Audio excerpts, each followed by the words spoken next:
students, this is Vishnu Gansan. Welcome to Solid Admission Media. Today in this session, we're gonna discuss about the NEET PG 22 straight round as well as कुछ और points पे discuss करेंगे. In case अभी तक आपको सीटें नहीं मिली हैं या अगर आपको मॉपअप राउंड में सीटें मिल गई हैं तो अब आपके पास क्या ऑप्शन बच सकता है. आपको सीट छोड़नी है तो क्या पॉसिबिलिटीज हो सकती हैं, छोड़ने के बाद पेनाल्टी लगेगा क्या लगेगा, इन पे भी डिस्कस करेंगे. साथ में डिस्कस करेंगे कि अभी भी अगर आप मैनेजमेंट और एनआरआई सीट्स के लिए देख रहे हो और आपको ऑल इंडिया मॉपअप राउंड में कोई अलॉटमेंट नहीं हुआ और इन केस अगर आपके पास स्टेट्स की भी रजिस्ट्रेशन नहीं है तो आपके लिए क्या ऑप्शंस ओपन होते हैं, कहाँ के रजिस्ट्रेशन खोले जा सकते हैं, क्या पॉसिबिलिटीज हो सकती है, बजट का भी डिस्कशन करेंगे. साथ ही में मैं आपसे डिस्कस करूंगा कि अगर इस सेशन की मैं बात करूं दैट इज PG 22 के लास्ट डेट ऑफ ज्वाइनिंग का मतलब कि जो ऑलरेडी 25 नवंबर था उस डेट में क्या इंक्रीमेंट हुआ है या वो लास्ट डेट ऑफ ज्वाइनिंग क्या है उस पर भी डिस्कशन करेंगे. तो चलिए शुरू करता हूं. उससे पहले मैं बता दूं कि अगर आप इस चैनल पर नए हो और चैनल को आपने अभी तक सब्सक्राइब नहीं किया तो do subscribe to our YouTube channel admission media. साथ में आप हमारा टेलीग्राम चैनल एडमिशन मीडिया भी ज्वाइन करके रखें क्योंकि लास्ट में जाके आपके कुछ स्टेट्स के अंदर जो नेगोशिएशन होने वाले हैं वो कॉन्टिन्यूसली हम अपने चैनल पे पोस्ट करते रहेंगे, तो आप जरूर ज्वाइन करके रखें. अब अगर मैं बात करूं आपसे कि पहले मैं बात करता हूं कि PG 22 की ज्वाइनिंग की डेट की. ऑलरेडी आपका 24 नवंबर तक की ज्वाइनिंग की डेट दी गई है, मतलब कि उन बच्चों को जिनके मॉपअप राउंड में सीट अलॉटमेंट हुआ है वो ज्वाइन कर सकते हैं. अब काफी सारे मुझे क्वेश्चंस आ रहे हैं कि सर मुझे सीट नहीं ज्वाइन करनी है तो क्या होगा. देखिए ऑल इंडिया के अंदर आपको अगर कोई भी सीट मिल गई है XYZ कोई भी ब्रांच की सीट मिल गई है तो आप ऑलरेडी सारे स्टेट्स की काउंसलिंग के मॉपअप राउंड से बाहर कर दिए जाओगे, आप अलाउड नहीं रहोगे ज्वाइन करने के लिए. First thing. सेकंड पॉइंट, अगर आपको फिर भी सीट ड्रॉप करनी है तो आपको क्या कॉन्सिक्वेंसेज होंगे, पेनाल्टी क्या लगेगा. क्योंकि कुछ बच्चों के क्वेश्चन आ रहे हैं तो मैं आपको बता दूं कि अगर आपको सीट मिल गई है तो आपको रिपोर्टिंग करने की जरूरत नहीं है और वो सीट आपको ऑटोमेटिकली आप ड्रॉप कर दोगे, कोई प्रॉब्लम नहीं होगी. इन केस अगर आप रिपोर्टिंग करके फिर ड्रॉप करते हो तो आपके ऊपर पेनाल्टी लगेगा, 3 ईयर की फीस देनी पड़ेगी और जो अलग अलग बॉन्ड और जो बाकी चीजें होंगी वो भी आपके ऊपर इम्प्लांट की जाएंगी.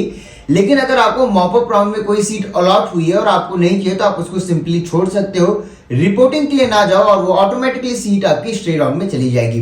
अब अगर मैं बात करूं स्ट्रे राउंड की एलिजिबिलिटी की तो मेनली वही बच्चे एलिजिबल होंगे स्ट्रे राउंड के लिए जिनको मॉपअप राउंड के अंदर कोई सीट नहीं मिली है, एज वेल एज जो आपके स्टेट्स की मॉपअप राउंड होगी उसमें वो सीटें ना ज्वाइन करें.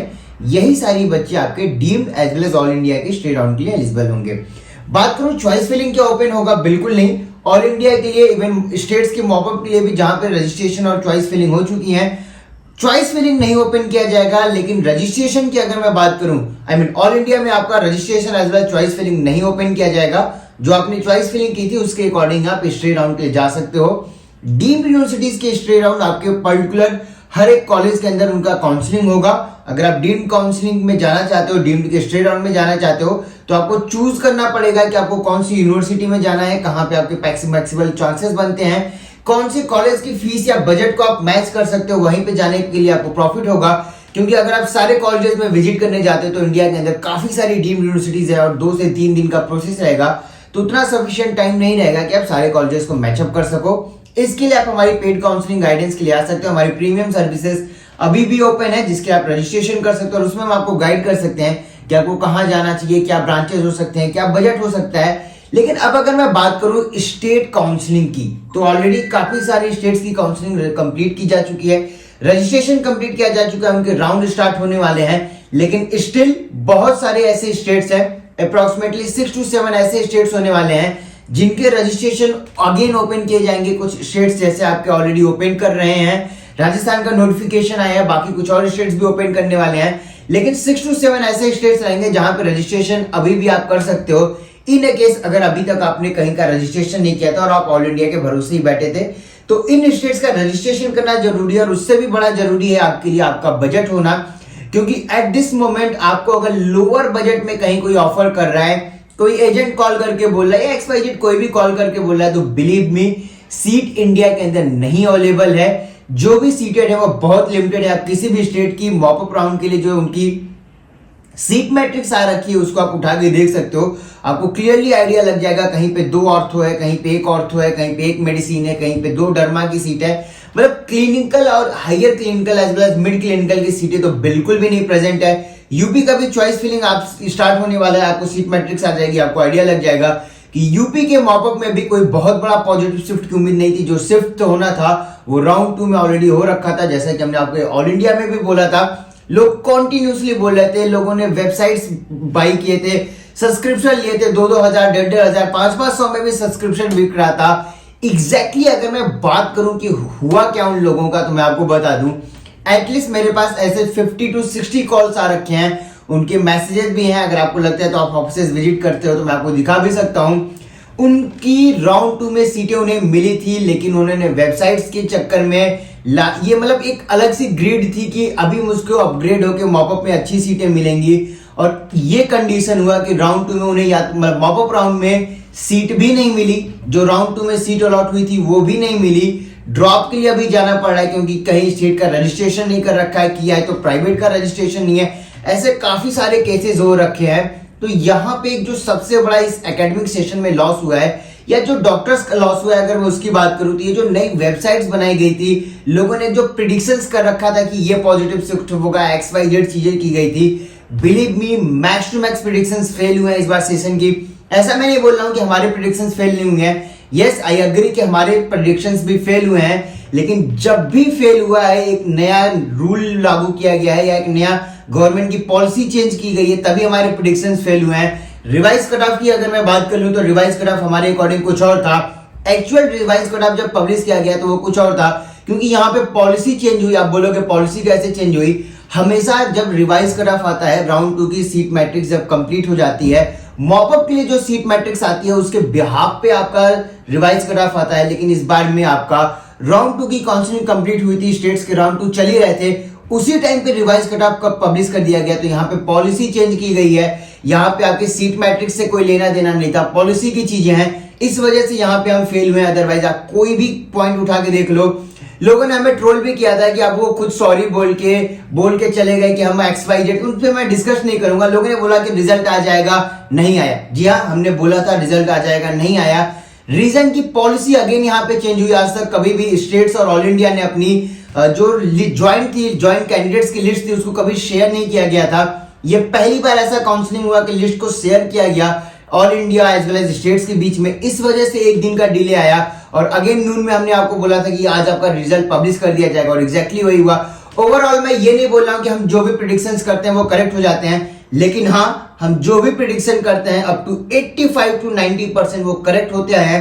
इसलिए मैं आपको बोल रहा हूं कि अभी भी अगर आपके पास बजट का चीज है, आप रेडी टू मूव हो, आप बजट आपका रेडी है, तभी आप काउंसलिंग के लिए देखो। अदरवाइज PG23 के डेट्स ऑलरेडी पब्लिश किए जा चुके हैं, that is tentative date is 5 March. आप प्रिपरेशन स्टार्ट कर लो। अगर बजट का प्रॉब्लम है या आपके पास बजट रेडी नहीं है, रजिस्ट्रेशन नहीं है, इन केस रजिस्ट्रेशन नहीं है तो कुछ स्टेट्स के रजिस्ट्रेशन ओपन किए जाएंगे, वहां पे आप अपने बजट को प्रोसीड करके, एक्सीड करके, थोड़ा प्लस माइनस करके सीटें ले सकते हो। लेकिन सबसे बड़ा इंपॉर्टेंट रोल की जो प्ले करेगा इस टाइम पे, मोमेंट पे, एट दिस मोमेंट आपके लिए, तो आपका बजट है। अगर बजट नहीं है तो आप ड्रॉप के लिए चले जाओ, प्रिपरेशन स्टार्ट कर दो, क्योंकि टाइम लॉस करने का कोई मतलब नहीं है। ऑलरेडी आप अगर मैं लास्ट डेट ऑफ ज्वाइनिंग की बात करूं यहाँ पे अगेन, तो ऑलरेडी 25 नवंबर ही लास्ट डेट था, लेकिन ऐसा दिख रहा है या गवर्नमेंट ऑफिशियल्स की तो अभी कोई ऑफिशियल नोटिफिकेशन नहीं आई है MCC की, लेकिन इनडायरेक्टली अगर मैं बात करूं या जो हमारी बातचीत चल रही है, जो हमें दिख रहा है अलग अलग नोटिस से, वो यही समझ में आ रहा है कि अप टू 3 दिसंबर और 4 दिसंबर तक आपका लास्ट डेट ऑफ ज्वाइनिंग को एक्सीड कर दिया जाएगा, मतलब एक्सटेंड कर दिया जाएगा। तो मतलब कि PG22 में एडमिशन लेने के लिए जो लास्ट डेट था वो 25 नवंबर आपका ऑफिशियली प्रेजेंट है, लेकिन बहुत जल्द ऐसा नोटिफिकेशन आने की उम्मीद है जिसमें इस डेट को आपका आइडर थर्ड और फोर्थ या हो सकता है फर्स्ट वीक ऑफ दिसंबर तक एक्सटेंड कर दिया जाए, जिसमें आपके सारी कंप्लीट एडमिशंस को रैप अप कर दिया जाएगा। लेकिन यहाँ पे मैं बता दूं कि अगर अभी भी आप मैनेजमेंट NRI सीट्स के लिए देख रहे हो और आपका बजट है, तो यू कैन कॉन्टेक्ट अस। हम श्योरली आपके ब्रांच के अकॉर्डिंग, आपके बजट के अकॉर्डिंग, आपके रजिस्ट्रेशन के अकॉर्डिंग आपको हेल्प कर सकते हैं, और आपको अभी भी श्योर शॉट 100% सीट कुछ स्टेट्स के अंदर जहां पे रजिस्ट्रेशन ओपन होंगे वहां पे आपका रजिस्ट्रेशन करा के, या डीम्ड की जो सीट मैट्रिक्स आएगी स्टेट राउंड के लिए, वहां पे आपको सीटें करके दे सकते हैं। फिलहाल तो इस वीडियो में इतना ही, लेकिन ये क्वेश्चन जरूर रहेगा आपसे कि आपने जो 1500-2000 की वेबसाइट ली थी या जो सब्सक्रिप्शन लिया था, उसके ओनर या उनके जो भी लोगों ने आपको मैन्युफैक्चर करके प्रेड किया था या आपको दिया था आप या ज्वाइन कर लो XYZ, उनसे क्वेश्चन जरूर करना, क्योंकि कॉन्टिन्यूसली जब हमारे प्रेडिक्शन फेल होते हैं तो आप में से काफी सारे बच्चे ऐसे जो हमें पीछे नहीं हटते हैं, जो टेलीग्राम पे भी ट्रोल करते रहते हैं, XYZ चीजें बोलते हैं कि मुझे कुछ नहीं पता है XYZ थिंग्स। अब मैं आपसे क्वेश्चन करना चाहता हूं कि अगर आपको इतना ही पता था, आपकी वेबसाइट इतनी ही सही थी, आपकी चीजें इतनी ही फैक्टफुल थी, तो काउंसलिंग में इस सेशन में आपको सीटें क्यों नहीं मिली? गायनेक आपका 12,000 भी टच नहीं किया, क्यों नहीं टच किया? क्योंकि हर साल की काउंसलिंग डिफरेंट होती है। मैंने आपको पहले दिन की वीडियो में भी बोला था कि लास्ट 4 ईयर के अलॉटमेंट देके अगर आप काउंसलिंग प्रिडिक्ट करने जा रहे हो तो बिलीव मी, काउंसलिंग इतनी आसान चीज नहीं है। यहाँ पे हम 20 ईयर से एक्सपीरियंस कर रहे हैं, मतलब मैं नहीं, मेरी जो टीम है वो 20 ईयर के एक्सपीरियंस होल्ड करते हैं लोग, और उनको भी आइडिया नहीं रहता है एट द एंड मोमेंट तक कि कहां पे क्या पॉजिटिव शिफ्ट होगा।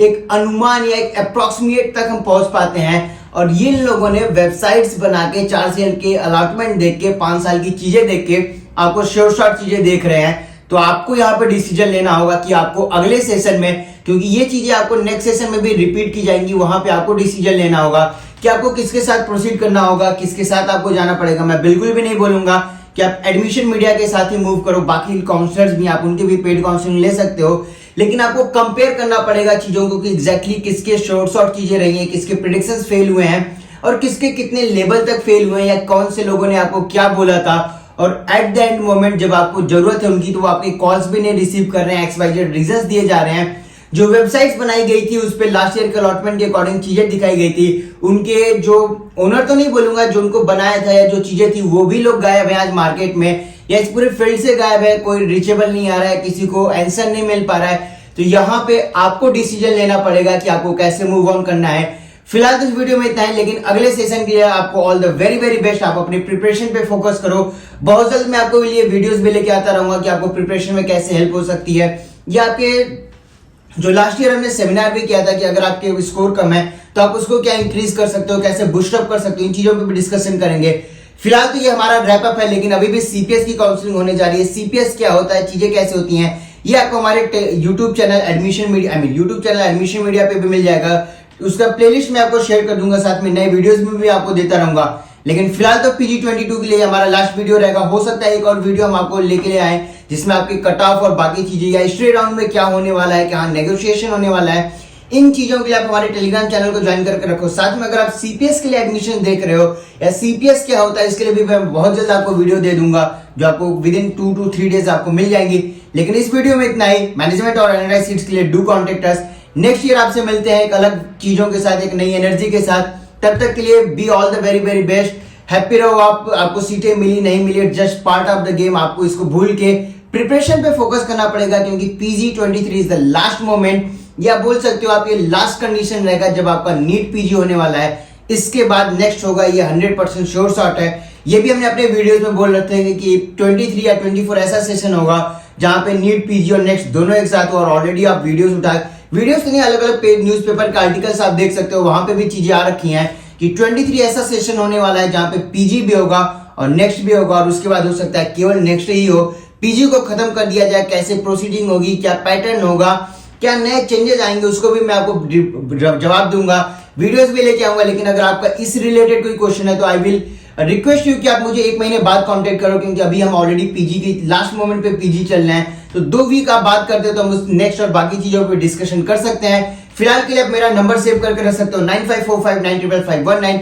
अगर आपको काउंसलिंग या चॉइस फिलिंग या XYZ किसी भी चीज में प्रॉब्लम आ रही है, 23 के प्रिपरेशन के लिए आपको अगर किसी चीज की रिक्वायरमेंट है, नोट्स चाहिए या कुछ शॉर्ट ट्रिक्स चाहिए, जो हमारे पास अवेलेबल होगा, हम जरूर आपको प्रोवाइड करेंगे through our videos as well as our Telegram channel admission media. Thank you so much for watching this video and wish you all the very very well luck for your future and PG23. Thank you.